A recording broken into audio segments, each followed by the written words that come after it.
2023 বৰ্ষৰ মেট্ৰিক আৰু এইচএছৰ পৰীক্ষা দিয়া শিক্ষাৰ্থীসকলৰ বাবে আজিৰ এই ভিডিঅ'টো অত্যন্ত গুৰুত্বপূৰ্ণ। ইয়াৰ কাৰণ হৈছে মেট্ৰিক হোক বা এইচএছৰ পৰীক্ষাত এজন শিক্ষাৰ্থীয়ে কিমান নম্বৰ পাব লাগে ফাৰ্ষ্ট ডিভিজনৰ বাবে বা ছেকেণ্ড ডিভিজনৰ বাবে বা থাৰ্ড ডিভিজনৰ বাবে, সমান্তৰালকৈ ষ্টাৰ বা ডিষ্টিংশ্যন বা ষ্টেণ্ড কৰাৰ বাবে শিক্ষাৰ্থী এজনে কিমান নম্বৰ লাভ কৰিব লাগে, ইয়াৰ সম্পূৰ্ণ ডিটেইলছ আজিৰ এই ভিডিঅ'টোত আমি আপোনালোকৰ সৈতে শ্বেয়াৰ কৰিম।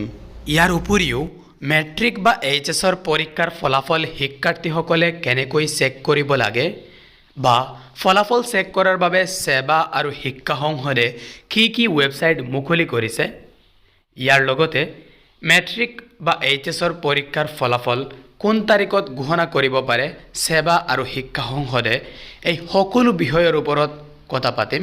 কিন্তু ইয়াৰ আগতে আপোনালোকে যদি এতিয়ালৈকে এই চেনেলটো ছাবস্ক্ৰাইব কৰা নাই, প্ৰথমতে এই চেনেলটো ছাবস্ক্ৰাইব কৰি লওক যাতে এনেধৰণৰ ইম্পৰ্টেণ্ট আপডেট আপোনালোকে অতি সহজে আৰু সঠিক সময়ে লাভ কৰিব পাৰে।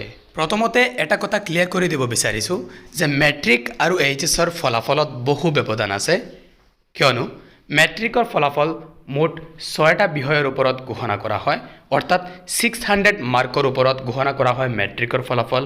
আনহাতে এইচএছৰ পৰীক্ষাৰ ফলাফল 5টা বিষয়ৰ ওপৰত ঘোষণা কৰা হয়, অৰ্থাৎ মুঠ 500 মাৰ্কৰ ওপৰত ঘোষণা কৰা হয় এইচএছৰ ফলাফল।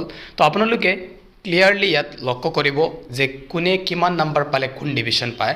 আমি আপোনালোকৰ সুবিধাৰ্থে ভিডিঅ'ৰ লেফ্ট ছাইডত মেট্ৰিকৰ পৰীক্ষাৰ্থীৰ বাবে কিমান নম্বৰ লাগিব আৰু ৰাইট ছাইডত এইচএছৰ পৰীক্ষাৰ্থীৰ বাবে কিমান নম্বৰ লাগিব সেয়া দেখুৱাই দিছোঁ।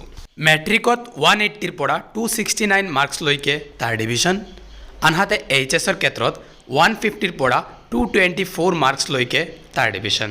সমান্তৰালকৈ মেট্ৰিকৰ ক্ষেত্ৰত 270ৰ পৰা 359 মাৰ্কছলৈকে ছেকেণ্ড ডিভিজন, আনহাতে এইচএছৰ ক্ষেত্ৰত 225ৰ পৰা 299 মাৰ্কছলৈকে ছেকেণ্ড ডিভিজন। ঠিক একেদৰেই মেট্ৰিকত 360ৰ পৰা 449 মাৰ্কছলৈকে ফাৰ্ষ্ট ডিভিজন, আনহাতে এইচএছৰ ক্ষেত্ৰত 300ৰ পৰা 374 মাৰ্কছলৈকে ফাৰ্ষ্ট ডিভিজন। মেট্ৰিকৰ ক্ষেত্ৰত 450ৰ পৰা 509 মাৰ্কছলৈকে ষ্টাৰ মাৰ্কছ, আনহাতে এইচএছৰ ক্ষেত্ৰত 375ৰ পৰা 424 মাৰ্কছলৈকে ষ্টাৰ মাৰ্কছ।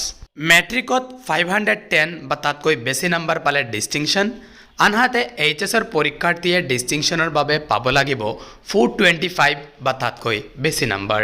কিন্তু মেট্ৰিক বা এইচএছৰ পৰীক্ষাত ষ্টেণ্ড কৰাৰ বাবে কোনো নিৰ্ধাৰিত নম্বৰ নাথাকে। ইয়াৰ বাবে যি 10জন শিক্ষাৰ্থীয়ে মেক্সিমাম নম্বৰ লাভ কৰিব, অৰ্থাৎ মেট্ৰিকত যি 10জন শিক্ষাৰ্থীয়ে সৰ্বোচ্চ নম্বৰ লাভ কৰিব বা এইচএছত যি 10জন শিক্ষাৰ্থীয়ে সৰ্বোচ্চ নম্বৰ লাভ কৰিব, তেওঁলোকক ষ্টেণ্ড বা প্লেচ বুলি ধৰা হ'ব। এতিয়া আমি আপোনালোকক জনাব বিচাৰিছোঁ যে মেট্ৰিক বা এইচএছৰ পৰীক্ষাৰ ফলাফল চেক কৰাৰ বাবে শিক্ষাৰ্থীসকলে কি ৱেবছাইটত ভিজিট কৰিব পাৰে। তো মেট্ৰিকৰ ফলাফল চেক কৰাৰ বাবে শিক্ষাৰ্থীসকলে এই 3টা ৱেবছাইটত ভিজিট কৰিব পাৰে। এই 3টাই হৈছে মেট্ৰিকৰ ফলাফলৰ বাবে অফিচিয়েল ৱেবছাইট। ইয়াৰ প্ৰথমটো হৈছে results.sevaonline.org, দ্বিতীয়টো হৈছে resultsassam.nic.in আৰু লাষ্ট ডেট এইটো হৈছে sevaonline.org। এই 3টা ৱেবছাইটৰ ভিতৰত শিক্ষাৰ্থীসকলে নিজৰ মেট্ৰিকৰ ফলাফল লাভ কৰিব। ঠিক একেদৰেই এইচএছৰ পৰীক্ষাৰ ফলাফল চেক কৰাৰ বাবে শিক্ষাৰ্থীসকলে এই 2টা ৱেবছাইটত ভিজিট কৰিব পাৰে। ইয়াৰ এটা হৈছে ahsec.nic.in আৰু ছেকেণ্ডটো হৈছে resultassam.nic.in। এই 2টা ৱেবছাইটৰ ভিতৰত শিক্ষাৰ্থীসকলে ফলাফল ঘোষণা হোৱাৰ লগে লগেই নিজৰ ফলাফল চেক কৰিব পাৰিব। সৰ্বশেষত আমি আপোনালোকক জনাব বিচাৰিছোঁ যে মেট্ৰিক বা এইচএছৰ পৰীক্ষাৰ ফলাফল কোন তাৰিখত ঘোষণা কৰিব পাৰে সেৱা আৰু শিক্ষা সংসদে, অৰ্থাৎ মেট্ৰিক বা এইচএছৰ পৰীক্ষাৰ ফলাফল ঘোষণাৰ সম্ভৱপৰ তাৰিখ আমি আপোনালোকক জনাব বিচাৰিছোঁ। প্ৰথমতে মেট্ৰিকৰ ফলাফলৰ ক্ষেত্ৰত সেৱাৰ পৰীক্ষা নিয়ন্ত্ৰক নয়নজ্যোতি শৰ্মাই শেহতীয়া মন্তব্যত উল্লেখ কৰিছিল যে মে' মাহতেই ফলাফল মেট্ৰিকৰ ঘোষণা কৰা হ'ব। কিন্তু লগতে তেওঁ এটা কথা উল্লেখ কৰিছিল যে যিহেতু এইবাৰ মেট্ৰিকৰ ফলাফলত কিছু বিসংগতি হৈছিল, পৰীক্ষাৰ প্ৰশ্নকাকত ফাদিল হৈছিল, যাৰ বাবে পৰীক্ষা কিছু পিছুৱাব লগা হৈছিল, সেয়েহে হয়তো পৰীক্ষাৰ ফলাফল ঘোষণাত কিছু পলম হ'ব, 8-10 দিন দেৰি হ'ব বুলি তেওঁ উল্লেখ কৰিছিল। সেই অনুসৰি মেট্ৰিকৰ পৰীক্ষাৰ ফলাফল মে' মাহত ঘোষণা হোৱাৰ সম্ভাৱনা একেবাৰে নাই। মেট্ৰিকৰ ফলাফল মেক্সিমাম সম্ভাৱনা জুন মাহৰ ফাৰ্ষ্ট উইকত ঘোষণা কৰিব সেবাই। আনহাতে এইচএছৰ পৰীক্ষাৰ ফলাফল মে মাহতেই ঘোষণা কৰিব শিক্ষা সংসদে। যেহেতু এইচএছৰ পৰীক্ষা সময়তেই সমাপ্ত হৈছিল, অৰ্থাৎ 20 মাৰ্চত সমাপ্ত হৈছিল উচ্চতৰ মাধ্যমিক চূড়ান্ত বৰ্ষৰ পৰীক্ষা। সেই অনুসৰি সময়মতেই ঘোষণা কৰা হ'ব এইচএছৰ ফলাফল, বা শিক্ষা সংসদে সময়তেই উচ্চতৰ মাধ্যমিকৰ ফলাফল ঘোষণা কৰিব।